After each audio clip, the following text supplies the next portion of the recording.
Hello mga beshi ko! So today is Sunday, magluluto pala tayo ngayon ng chicken caldereta dahil nga Sunday ngayon, gagawin natin special yung linggo natin. So ito na nga at nilalabas ko na tong karning manok sa rep dahil nga matigas. So pinapalambot ko muna. Habang inahantay ko siyang lumambot, tumabas muna ako at uminom ng tea. Pagkabalik ko nga ay malambot na, ito na nga tinugasan ko. Sinunod ko naman tong carrots at patatas. Pagkatapos niya nilagyan ko ng paminta, minemekus-mekus.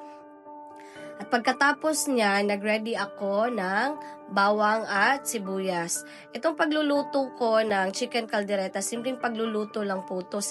Hindi kumpleto yung sangkap as long as maporma natin siya ng caldereta. So tinakpan ko na nga at tinantay kong mag-brown. So paglabas ko nga, lumabas na sa haring araw. Naalala ko nga palang may puti akong binabad sa washing. Ito na nga at sinasampay ko na tong puti na to.